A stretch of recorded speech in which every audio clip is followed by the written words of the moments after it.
प्रार्थना करो कि उनकी कृपा हो जाए। कभी भी अपने जीवन में लेश मात्र का अहंकार न आए, इसका ख्याल रखना चाहिए।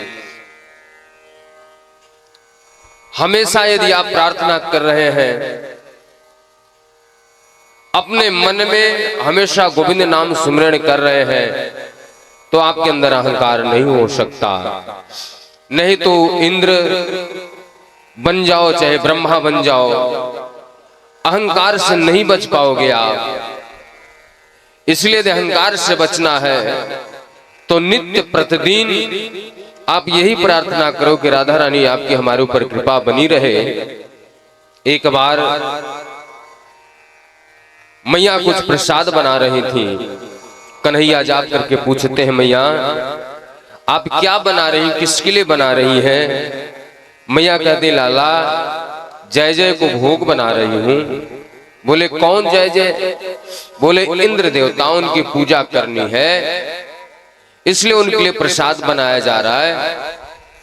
कन्हैया कहते, मैया सबसे बड़ा देवता तो मैं हूं। बाबा ने बताया नहीं था कि मैं नारायण हूं? मैं नारायण हूं तो मेरी पूजा करो। मैया ने डांट करके भगा दिया। इंद्र के विषय में ऐसे, देवता के विषय में ऐसे बोलते हो, नाराज हो जाएंगे हो। कन्हैया रोते हुए बाबा के पास गए। बाबा मैया ने डांट दियो।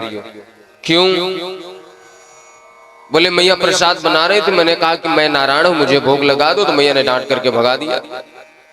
बाबा एक बात बताओ, इंद्र की पूजा क्यों करते हैं? समझना आप लोग बात।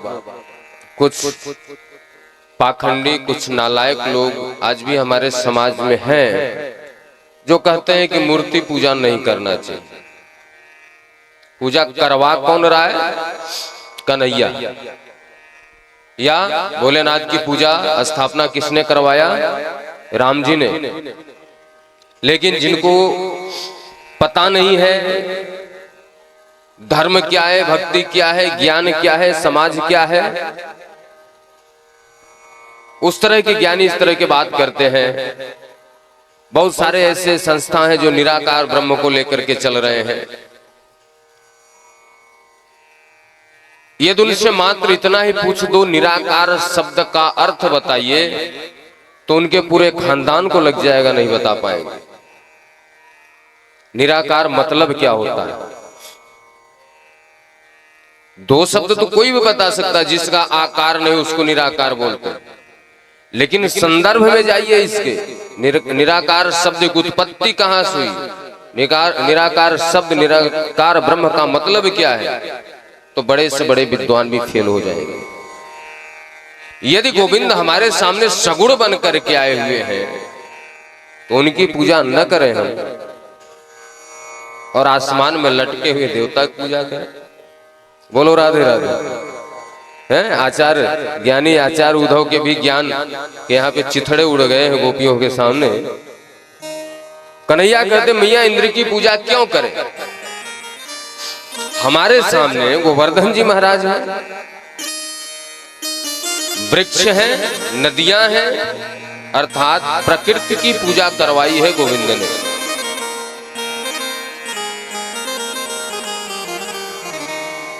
यमुना मैया है, इनकी देखभाल न करें, इनकी पूजा न करें, इनकी रक्षा न करें, और जिसको मैं जानता ही नहीं उसकी पूजा करें। बाबा बोले इंद्र देवता नाराज हो जाएंगे बेटा, पता चले प्रलय कर दे। अरे बोले बाबा आप चिंता किस बात की करते हो? कर्म करो, यदि कर्म करोगे तो फल मिलेगा, फल देने वाला मैं हूं। बाबा तो ग्वाल वाल समझ रहे, छोटा सा लाला समझ रहे, गोपाल समझ रहे। और लाला रहने दे भैया, मेरा बाबा को तू इंद्र थे, ब्रजवासी आए गए, का करे लाला? यो बोलो रहो है कि गोवर्धन की पूजा करनी है, या को समझाओ। ब्रजवासियों ने कहा, लाला हम तुम्हारी बात मान लेंगे, लेकिन तुम्हें कुछ हमारी शर्तों पे काम करना पड़ेगा। इंद्र देवता नाराज हो गए तो तुम्हें रक्षा करनी पड़ेगी। बोले मंजूर है साहब।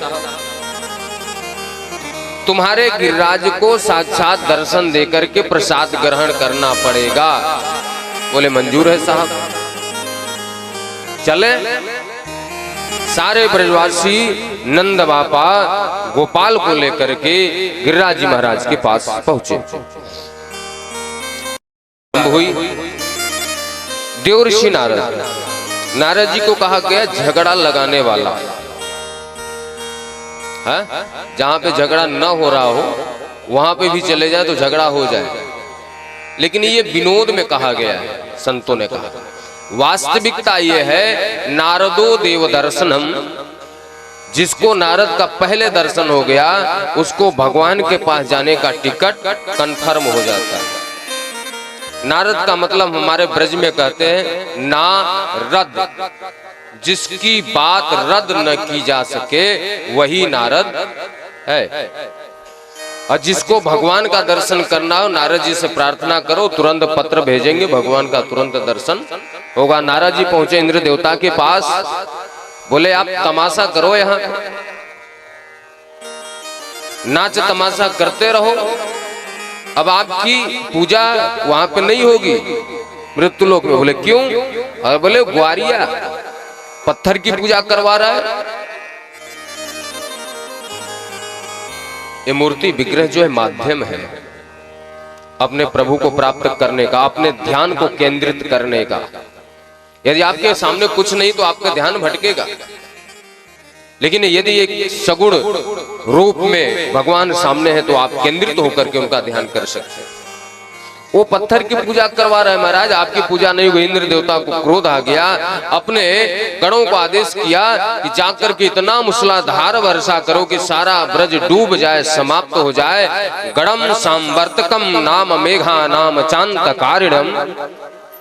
महाराज इंद्र के आदेश से मेघमालाओं ने मूसलाधार वर्षा करना प्रारंभ किया। इतना वर्षा त्राहिमाम हो गया। बचाओ गोपाल मेरी रक्षा करो गाय, चिल्लाने लगी बछड़े, चिल्लाने लगे ग्वाल बाल, कहते केशव आप मेरी रक्षा कीजिए। उस समय कन्हैया ने 21 कोस के गिरिवर को नहीं अपितु 84 कोस के गिरिवर को उठा करके अपने अंगुली पे 7 दिन धारण किया और पूरे 84 कोस के ब्रज मंडल की रक्षा किया। बोले गिरिराज महाराज की जय। उस समय गिरिराज महाराज 21 कोस के नहीं थे, इसलिए क्योंकि भागवत महापुराण में कहा गया है कि जब इंद्र ने सैनिक को भेज करके पता लगवा, देख भैया पानियों नहीं गया, ब्रज डूब गया। सैनिक ने जाकर के बताया कि महाराज 84 कोस के ब्रज मंडल में एक बूंद भी पानी नहीं गया, वहां तो धूल ही उड़ रही है। इसका मतलब ये था कि उस समय गिरिराज महाराज 84 कोस के थे, उनकी छत्र छाया में पूरे ब्रज की रक्षा भगवान गोविंद ने किया। 1 दिन हो गया, 2 दिन हो गया, 3 दिन हो गया, 4 दिन हो गया। मधुमंगल कहता है अरे लाला भैया 4 दिन से तू अपने हाथ पे गिरिराज को उठा रखा है, तेरे हाथों में दर्द हो रहे होंगे, ने तू आराम कर ले, ला हम लोग उठा लेते हैं। मैं तो कहता तू मेरी गोद में अपने सर को रख करके आराम कर ले। कन्हैया मुस्कुराए, सोला अच्छा तू बता अकेले तू उठा सकता है एक अंगुली पे, तो हम लोग तो इतने लोग हैं, सब लोग डंडे लगा करके क्यों नहीं रोक सकते? आराम कर लेते। सबने अपने डंडे लगाए। कन्हैया ने कहा कि मैं अपने अंगुली नीचे कर लूं? हाँ हाँ बेधड़क, हम लोग इतने लोग हैं, उठा लेंगे।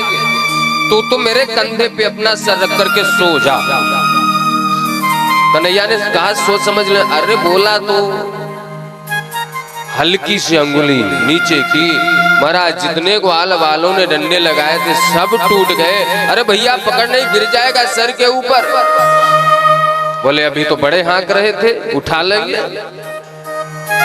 ग्वाल वालों ने कहा कि लाला एक बात बताना, तुम्हारे अंदर इतनी शक्ति कहां से आ गई? कन्हैया ने विनोद किया, वो माखन मिश्री खाता हूं ना, उससे शक्ति आई।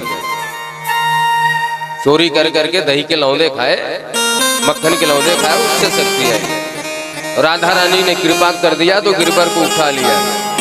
और सच्ची बात बताऊं, जो इतने सब लोग तुम लोग मुझे देख रहे हो एक टक, तो तुम्हारी शक्ति भी तो मेरे अंदर आ गई।